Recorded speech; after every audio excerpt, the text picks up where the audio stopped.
네, 호산나. 깜짝 놀랄 정도로 이렇게 귀한 찬양을 해주셨습니다.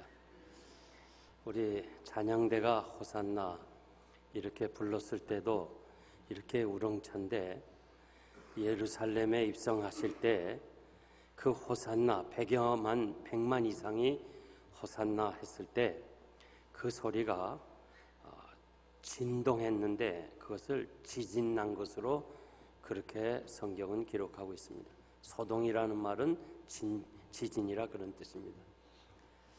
자, 우리 찬양대가 호산나인데 우리 모두가 한번 이 호산나 한번 외쳐봅시다. 호산나! 호산나! 호산나! 네, 오늘은 호산나 주일, 또 종려주일, 서로마 교회에서는 고난주일 그렇게 불렀습니다. 16세기 종교개혁 이후에 이 캐톨릭에서 이 절기와 행사 중심으로 나가기 때문에 이 개혁교회에서는 무슨 종려주일, 사순절 그런 것을 폐지했습니다.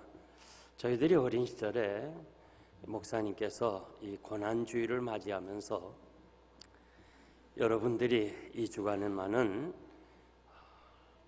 좀 주님의 고난을 묵상하면서 금식도 하고 새벽기도에도 나오고 영화 구경도 가지 말고 좀 고기도 먹지 말고 그렇게 주님의 고난을 묵상하자, 그렇게 가르쳐 주는 것을 저는 지금도 기억합니다. 그런데 대부분 교회들이 이 행사 위주로 지나는 경우가 많이 있습니다.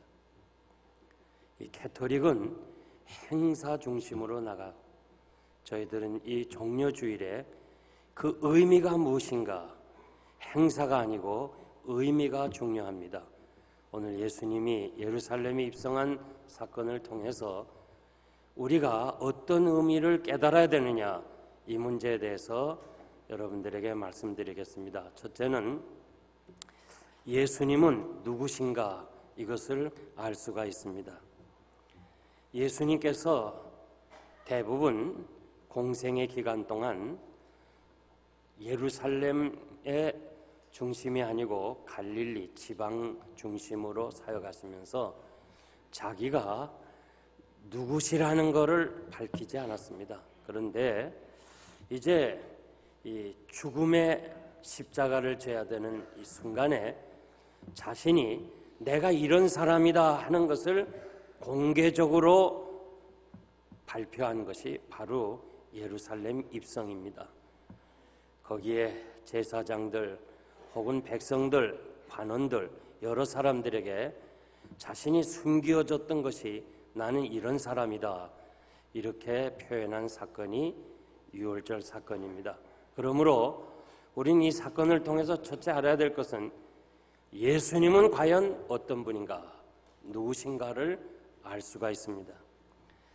1절에서 3절 말씀 보면 주님이 예루살렘 근처 감람산에 오셔서 이 벳바게에 이르러 두 제자를 맞은편 마을로 보내시면서 그 마을에 가면 나귀와 나귀 새끼가 매여 있는 것을 볼 텐데 가서 데리고 오라.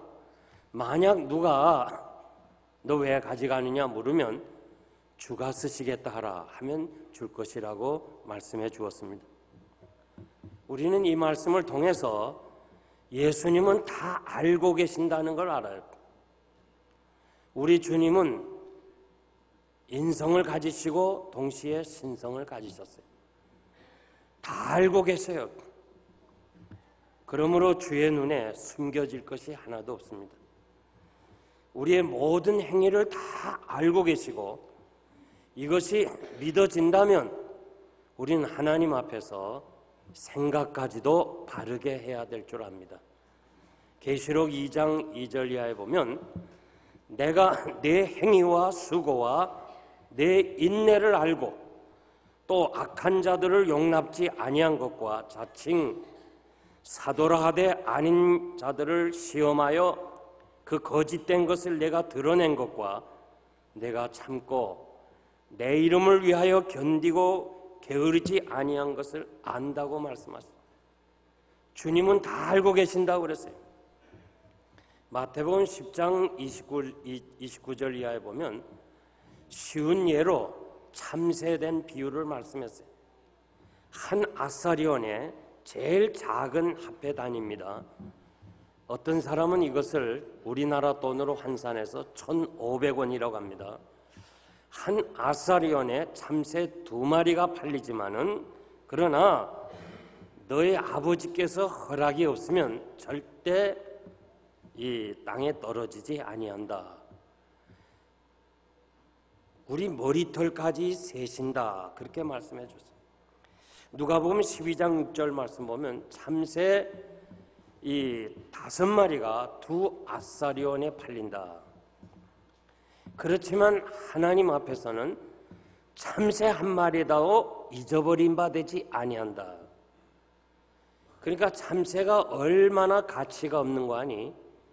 한 아사리온에 2마리 주는데 2 아사리온은 4마리 줘야 되는데 덤으로 개평 알죠? 1마리 더 준다 이거예요.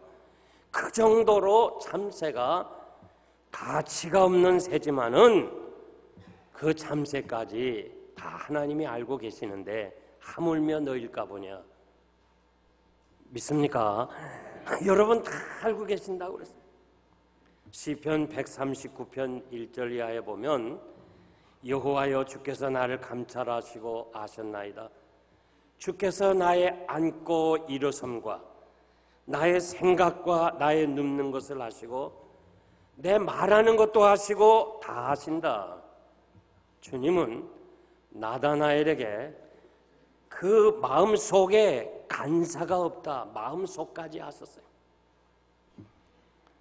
주님은 모든 것의 주인이라는 사실도 말씀을 통해서 우리가 알아야 돼요. 너희들이 가서 매여있는 나귀와 나귀 새끼를 데리고 오라. 만약에 누군가가 왜 풀어 가져가냐 하면 주님이 쓰시겠다 하라. 주님이 주인이라는 거예요. 만물의 주인이라는 겁니다. 그래서 내가 쓰겠다 하라. 그러면 보내줄 것이다. 다윗은 성전 건축하면서 모든 헌물을 모으면서 우리가 주의 것을 주님께 드립니다. 모든 것이 다 주의 것입니다. 내 것으로 드린단 말하지 않았어요. 주님의 것을 주님께 드립니다. 이것이 바로 헌금하는 사람의 자세입니다. 욥은 모든 것을 다 잃어버리고 이렇게 고백합니다. 내가 빈몸으로 세상에 왔고 빈몸으로 떠나갑니다. 모든 거 하나님이 주신 것 가지고 잘 사용했습니다. 모든 거 주인이신 하나님이 가지고 가는데 우리가 무슨 할 말이 있습니까? 그저 감사뿐입니다. 이것이 성도들의 신앙의 자세고 이런 자세를 가져야 하나님이 욥을 칭찬한 것처럼 여러분을 칭찬하리라고 믿습니다. 주님의 것을 주님께 드립니다. 항상 하나님의 소유권을 인정할 때에 하나님이 우리에게 다함이 없는 복으로 함께 하실 줄 믿습니다. 내 생명도 내 것이 아니고 주님의 것입니다. 내가 사는 것도 주님이 사용하기 위해 삽니다. 1,000명을 상대로 말이죠. 왜 사느냐? 왜 사느냐 물었더니 6명만 안다고 대답했고 940명은 그러니까 이 94%가 모른다 그랬어요. 왜 사는지 이유를 모른다. 그러니까 60명만 사는 이유를 알았고 940명은 모른다 그랬어요. 여러분 왜 사는지 알아요? 사는 목적이 있어야 돼. 그래야 우리의 삶이 바르게 살고 의미 있게 살고 정말 보람 있게 살고 남들에게 도움을 주며 살 수 있는 것입니다.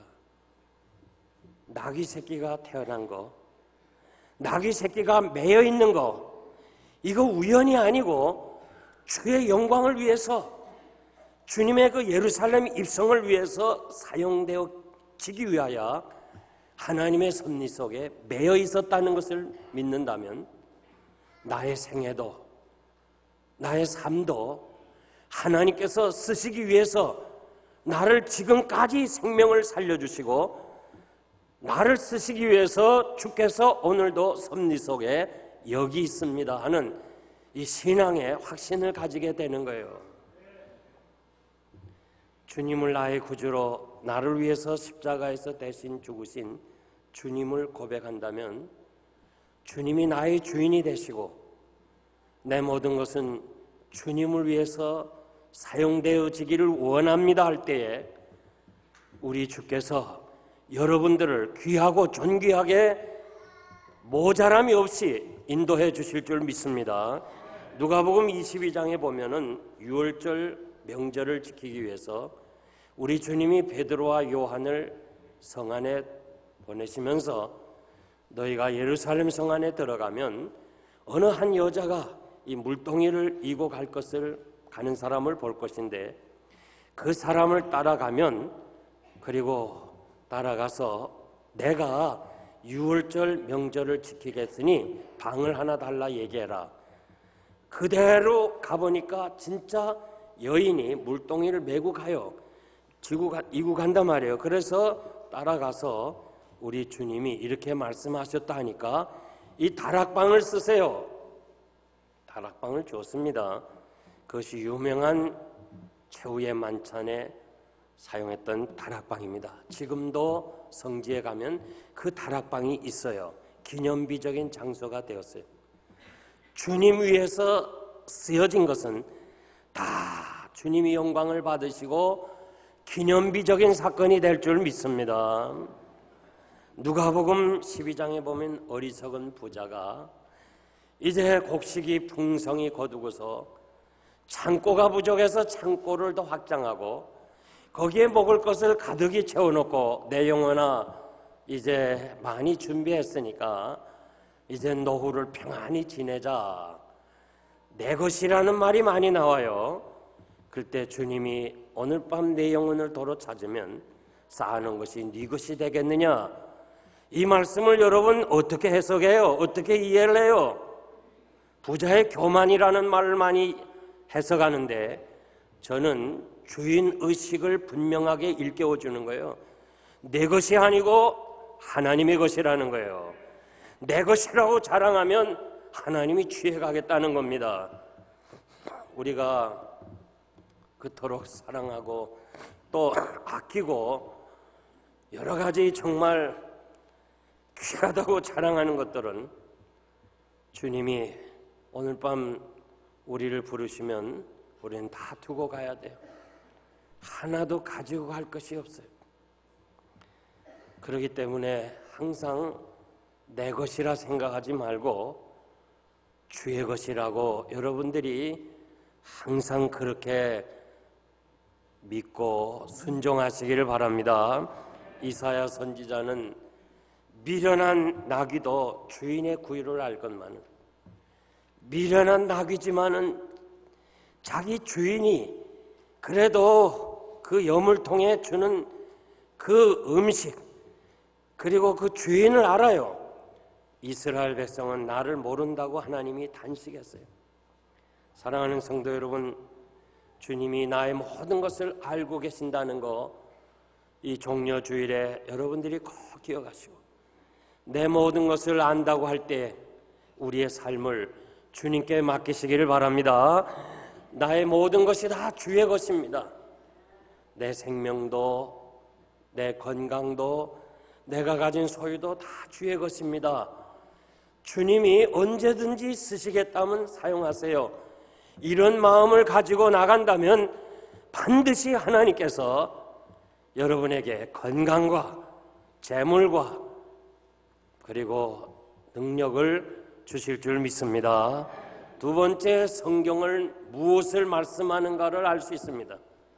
4절 이하에 보니까 이는 선지자로 하신 말씀을 이루려 하려 하심이니 시온 딸에게 이르기를 내 왕이 내게 임하나니 그는 겸손하여 낙이고 낙이 새끼를 탔느니라고 이 스가랴 선지자가 550년 전에 예언한 말씀을 그대로 이루어서 이 성취한 것을 볼 수 있습니다.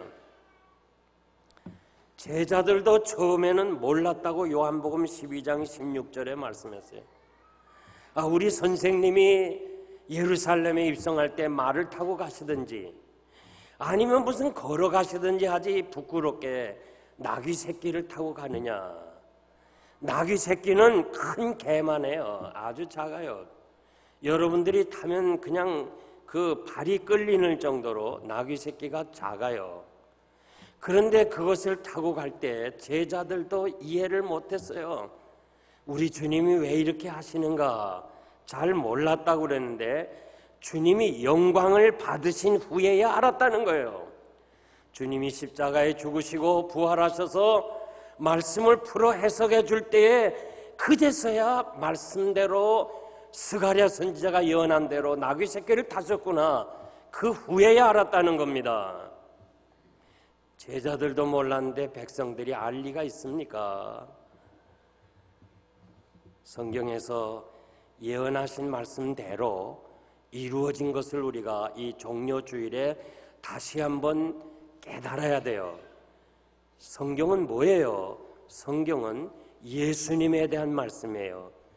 구약은 오실 예수님, 신약은 오신 예수님, 계시록은 다시 오실 예수님이에요. 예수님이 출생하실 것, 예수님이 생애에 고난받으실 것, 그리고 십자가에서 죽으실 것, 심지어는 예수님이 십자가상에서 모든 강도들이 다 다리뼈를 부러뜨리지만은 예수님은 뼈를 부러뜨리지 아니하신다는 것, 그리고 부활하시고 승천하셨다는 것 다 예언했어요. 마지막 하나가 남았는데 다시 오실 주님이야. 그러니 여러분, 우리가 이 종료주일의 의미를 어디서 찾아야 되느냐? 성경이 다 이루어지는데 하나가 남았는데 다시 오실 주님, 이거 하나만 남은 거예요. 그러니까 우리는 무슨 거창한 행사 이것보다는 이 종료주일에 우리 주님이 예언 성취하기 위해서 나귀 새끼를 타고 예루살렘에 입성한 것처럼 다시 오실 때는 영광 중에 만왕의 왕으로 오신다는, 재림주로 온다는 이 사실을 여러분들이 확실하게 믿으시기를 바랍니다. 성경 66권 중에 65권이 예언 성취됐으니까 계시록 한 권도 어느 날엔간 이루어질 줄 믿습니다. 그러므로 우리가 이 성경 말씀 통해서, 그리고 오늘 이 종료주일에 우리 주님이 예루살렘에 입성한 사건을 통해서 주님은 다시 분명히 오신다는 것, 그날이 언제인지 우리는 알지 못하지만은 주께서 다시 오실 땐 이러한 징조가 있을 것이라 이렇게 말씀하신 대로 오늘의 현실이 주의 재림을 우리들에게 가르쳐 주신 말씀입니다. 2차 대전 때에 갑자기 일본이 쳐들어오는 바람에 메가더는 어떻게 손을 쓸 수가 없어서 필리핀을 철수합니다. 그러면서 그 아쉬워하는 필리핀 백성들에게 내가 다시 오겠다고 약속을 합니다.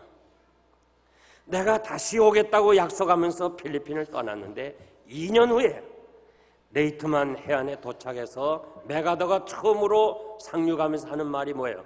내가 약속대로 여러분에게 왔습니다. 세상에 사람도 약속을 지키는데 우리 주님이 내가 다시 오겠다고 말씀하신 거 그대로 이루어질 줄 믿습니다. 그래서 사도 바울은 데살로니가 교회 성도들에게, 형제들아, 때와 시기에 관하여는 내가 너희들에게 자세하게 쓸 것이 없지만은 평안하다 안전하다 할 때 그 잉태된 여인에게 해산의 고통이 이름과 같이 우리 주님이 분명히 생각지 않는 때 올 테니까 예비하고 준비하고 있으라고 그렇게 말씀해 주십니다. 우리에게는 약속이 있어요. 미래가 있어요. 주님이 다시 오실 그 주님, 그리고 우리에게 천국을 기업으로 준 약속, 이거 약속 붙잡아야 돼요. 믿습니까? 약속 붙잡아야 돼요. 그리고 지금 살고 있는 필라델피아 현실, 여기서 정말 예수 잘 믿으려면요, 고난이 많아요. 힘들어요. 대충 믿으려면 그냥 괜찮지만은 정말 예수 잘 믿으려면 고난이 있어요. 이 영광스러운 천국과 지금의 고난을 뿌리째 역할하는, 이 다리 역할 해주고 연결시켜주고 우리의 고난을 참고 인내할 수 있는 것이 뭐냐? 재림신앙이에요. 이 재림신앙을 갖지 아니하면 우리가 세상에서 믿음으로 바로 살 수가 없는 거예요. 그리고 이 고난의 현장에서 인내할 수가 없는 거예요. 그러므로 여러분들은 재림신앙을 가지고 다시 오실 주님을 대망하면서 언제인지 모르지만은 나는 내 생애에 주님 맞이하겠다고 하는 이 확신을 가지고 산다면 여러분들의 삶이 아름답고 승리하는 삶이 될 줄 믿습니다. 마지막 세 번째는 사람들의 그 심리를 알 수가 있습니다. 8절 이하에 보니까 무리들의 그 무리라고 그랬어요. 그 많은 사람들이 겉옷을 땅에 펴면서 호산나라고 외쳤습니다. 이 호산나라는 말은 호시아나, 구약성경의 히브리 호시아나라는 말을 70인경에서 번역하면서 호산나, 헬라어입니다.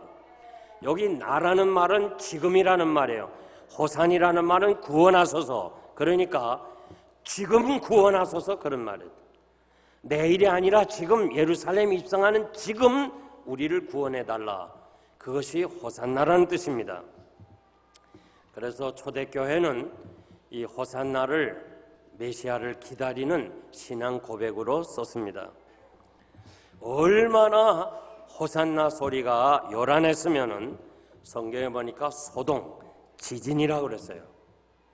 제가 이 의자에서 잠깐 오늘 설교를 묵상하면서 주님 오늘 나를 사용해 주세요 이렇게 묵상하는데 호산나 찬양자는 말에 깜짝 놀랐어요. 이게 무슨 소린가. 그러니 요 80-90명이 호산나도 이렇게 우렁찬데 100만이 넘는 사람이 호산나 할 때 그 소리가 감히 어떻게 들렸겠는가? 그건 여러분 생각해 보세요. 무리들이 겉옷을 이 길에 폈다고 그랬습니다.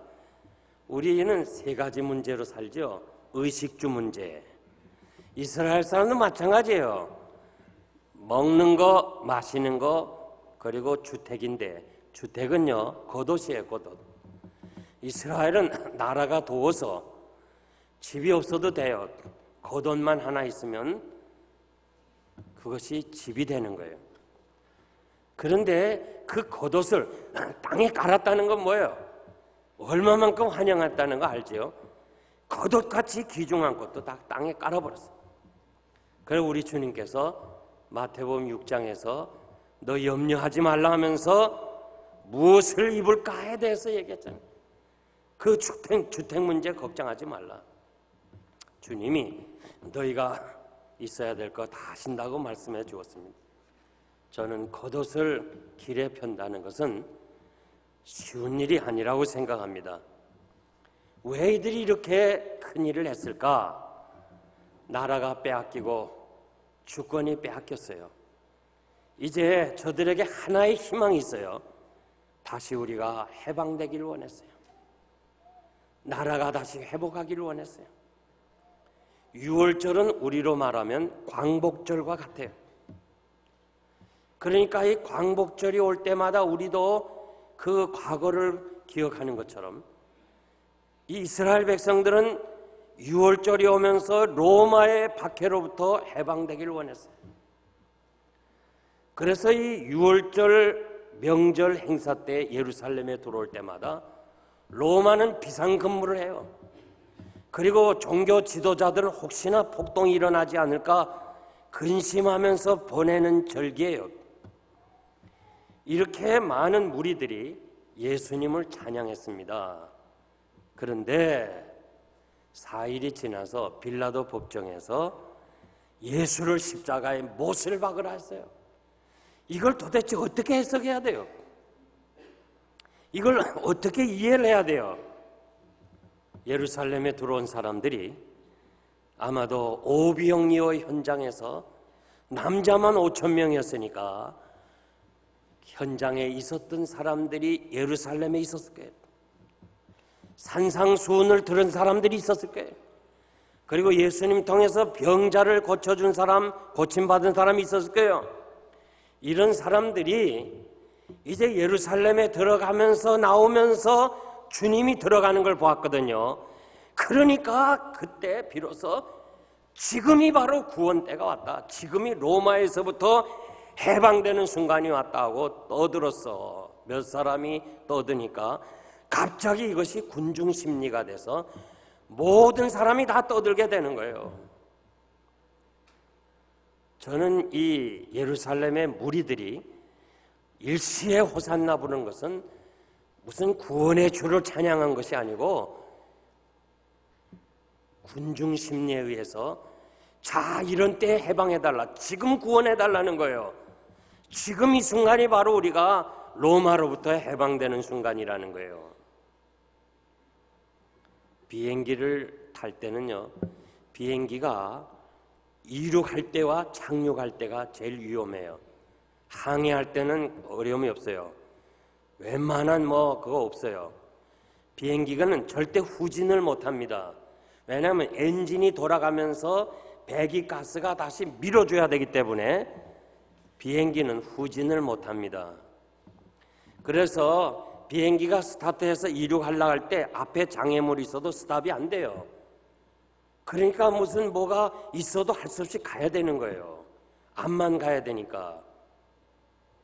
이것이 바로 군중 심리와 같아요. 이런 어떤 밀어붙이는 것 때문에 결국 호산나 하면서 지금 구원해달라 하다가 저들이 예수님이 십자가에서 죽으신다 하니까 실망이 들어가지고 십자가에 못을 박으라 한 거예요. 여러분들의 이해를 돕기 위해서 제가 이 군중 심리에 대해서 잠깐 말씀드리겠는데 4.19 때 저는 중학교 1학년이었어요. 그때 왜 그렇게 일어난지 전 몰랐어요. 버스가 안 다니니까 걸어서 가야 돼요. 그래서 걸어서 집을 가느라고 남들이 다 걷다 보니까 자동차도 없고 버스도 없다니까 인도 그리고 차도 다 그냥 모르게 걸었다가 어디까지 왔는가 하니 종로경찰서 앞까지 왔어요. 오가에. 그런데 그 종로경찰서 앞에서 우리 걷는 사람도 있고 추록에 올라타고 이렇게 막 소리 지르는 그 사람들도 있었어요. 근데 그 순간에 오다가 보니까 그 경찰들이 거기서 총을 쏘는 거예요. 그러니까 그 추록에 있던 사람들이 피를 흘리면서 쓰러지는 걸 봤어요. 그런데 누군가가요, 엎드려 그러더라고. 한 사람이 엎드려 하니까 일체 다 엎드려요. 나 그거 이상하더라고. 한 사람이 누가 엎드려 하니까 다 엎드려. 그러니까 자동차가 가다가 다 스탑하는 거예요. 왜냐? 다 엎드렸는데 그 위로 자동차 갈 수 있어요?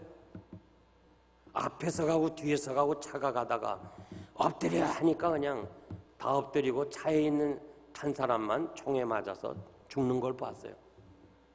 나도 그때 얼마나 떨었는지 몰라. 여러분들이 지금 그저 아무 의미 없이 듣지만은 난 정말 심각했어요. 그래갖고 엎드려 있는데 이거 어떡하나 하고 근데 누가 또 하나 옆으로 세라 그래. 옆으로 들어가라 그래. 그러니까 또 옆으로 쫙 가는 거예요. 야, 난 한 사람이 뭐라고 하는 말에 그냥 다 가는 거예요. 그래서 요즘 월드컵 시작해서 그 붉은 악마 응원팀 세계 그런 응원팀이 없어. 한국 사람밖에 없어요. 한국 사람은 군중 심리가 강해. 촛불 집회 하면은 다 나와요. 그 사람들이 무슨 정치를 알고 이 정치가 잘못됐다, 나도 나가서 발언해야 되겠다 이런 뜻이 아니야. 누가 한번 모이자면 확 나가는 거예요. 이게 군중 심리예요. 예루살렘에서 호산나 그렇게 외치던 사람이 왜 빌라도 법정에서는 한 사람도 아니라고 하는 사람이 없어요. 바라바를 놔줄까 아니면 예수라는 사람 놓아줄까 할 때 상식에서 이건 벗어나는 일이에요. 한번 생각해봐요. 바라바는 아주 극악한 죄인이고 예수라는 사람이 참 마음에 안 들었다 할지라도 웬만한 사람한테는 예수를 놓아주라 그럴 텐데 빌라도도 그렇게 생각해서 가장 극악한 죄수를 내걸었는데 바라바를 놔달라. 왜 그래요? 군중 심리예요. 이거 뭐 저분이 우리를 해방시켜 줄 줄 알았더니 로마 총독에게 재판을 받는다. 실망하니까 그냥 십자가에 못을 박으라는 거예요. 이것이 인간이에요. 나는 여러분 종려주의를 맞이해서 사람이 무엇인가 한번 알 필요가 있습니다. 사회적 동물인 인간은 누구나 군중이 될 수가 있어요. 사람들이요 이렇게 모이면 말이에요 그 전체의 힘이 내 힘으로 착각하는 사람이 있어요. 내 힘과 전체 힘으로 같이 하면 뭐가 되는 줄 알아요. 그래서 교회 안에서나 밖에서나 뭔가 이렇게 모여서 가만 보면 모였다 하면 뭔가 일을 저질러요. 그 폭력 사태도 보세요. 폭력 사태도 보면 한두 사람이 폭력해서 전체가 퍼지잖아요. 얼마 전도 이 미국에서도요. 미국에서 어떻게 감히 경찰에게 대항해요. 한국에서나 있는 일이지. 그런데 이 젊은이들이 파티하면서 길 막아가지고 파티하다가 누군가 한두 명 제재를 받아서 그것이 그냥 계기가 돼가지고 얼마나 큰 사고가 났어요. 사고의 능력과 추리의 능력이 사람에게 있는데 그러나 때로는 판단 능력이 부족하고 지식의 결핍과 개인의 감정과 기분 그리고 오해나 착각 이런 것이 잘못해가지고 잘못 생각할 수 있고 잘못 행동할 수 있고 잘못 판단할 수 있어요. 그러므로 누군가가 비난할 때 거기에 대해서 상처받지 말아요. 제가 꼭 말씀드리는데 이것이 인간이에요. 칭찬했다가 비난하는 거 그것이 인간이에요. 오늘 칭찬해줬다가 며칠 지나서 또 비난하는 거 우리 주님도 그렇게 당했어요. 사도 바울은요 고린도 교회를 세웠잖아요. 바울이 최고라고 그랬어요. 아주 정말 위대한 사람이라고 그랬어요. 바울이 떠나고 다른 지도자가 왔을 때 바울을 비난하는 사람들이 있었어요. 사도 바울이 뭐라고 그래요? 사람들이 비난하는 것은 내게는 작은 일이라 나 신경 안 쓴다는 거예요. 오직 나를 판단하실 이는 하나님이시다. 믿습니까? 난 여러분 꼭 이 바울 신앙을 본받기를 바라요. 왜 이렇게 우리가 유약해요? 왜 우리가 이렇게 약해요? 누가 말 한마디만 해도 그냥 쫙 주저앉는 그런 신자 되면 안 돼요. 나를 판단하실 이는 하나님이라는 거. 하나님이면 됐지 뭘 사람들의 판단에 그래요. 그저 교회 무슨 일이 있으면 자꾸 나를 들먹여요. 나 상관 안 해요. 난 전혀 모르는 일이에요. 근데 목사님이 그랬다 뭐. 난 알지도 못해요. 그렇지만 난 내 마음속에 판단하실 이는 하나님이시다. 난 여러분 좀 그렇게 가지면 좋겠어요. 이 말 한마디에 그냥 상처받고 그런 사람 되지 말아요.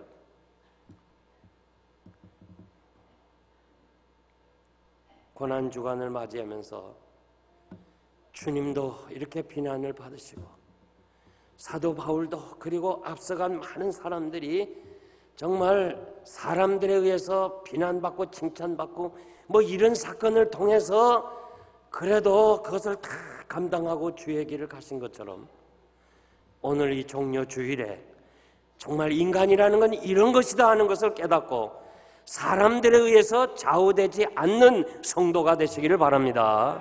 이제 제가 말씀을 맺겠습니다. 역사를 보면 안티오케스 4세가 이 에집트에 정복을 하려다가 결국 실패로 돌아가서 이스라엘 땅은 항상 지도를 보면 위와 아래 애굽과 전쟁하면서 길목인데 이 예루살렘을 점령하고 그 다음에 그 예루살렘 성 안에다가 제우스 신을 씌웠어요. 그리고 유대인들이 제일 싫어하는 돼지를 제물로 바쳤어요. 그리고 거기서 절하지 않으면 죽였어요. 많은 사람이 죽임을 당했습니다.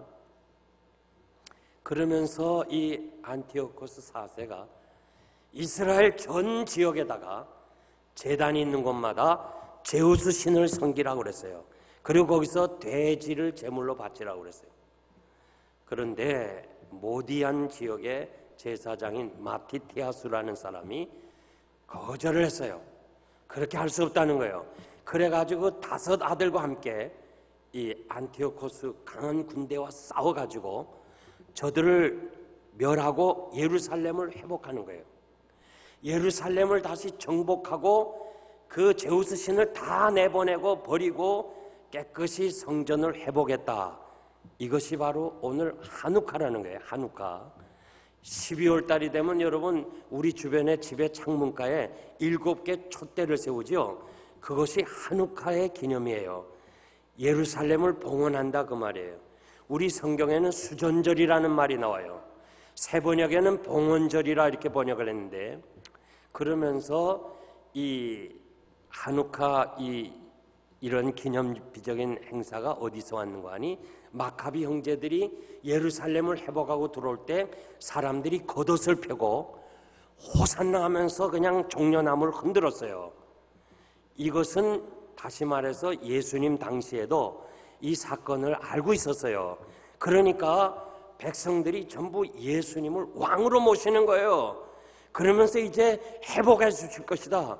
예루살렘을 회복하고 그리고 우리가 이제는 로마의 압박 속에서부터 해방되었다. 이런 뜻으로 저들이 이렇게 환호할 때 성경 가만히 보세요.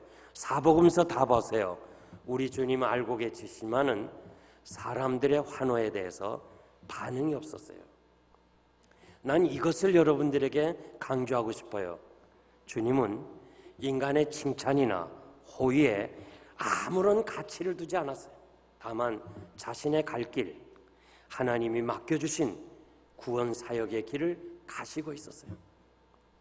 하나님의 인정이나 칭찬보다는 사람들의 칭찬을 더 소중하게 생각하는 인본주의의 팽창한 시대에 모든 사람들이 다 교회 와서 하나님이 인정하고 하나님이 칭찬하시고 하나님 보시기에 합당하게 살아야 되는데 전부 다 사람들의 인정과 칭찬에 관심을 가지는 이 마지막 인본주의 시대에 사랑하는 성도 여러분, 우리는 사람의 인정보다는 사람의 호의보다는 하나님이 원하시는 것이 무엇인가, 하나님이 하시고자 하시는 뜻이 무엇인가, 그 하나님의 뜻을 분별하면서 사역의 길을 가시는 우리가 되어야 될 줄 믿습니다.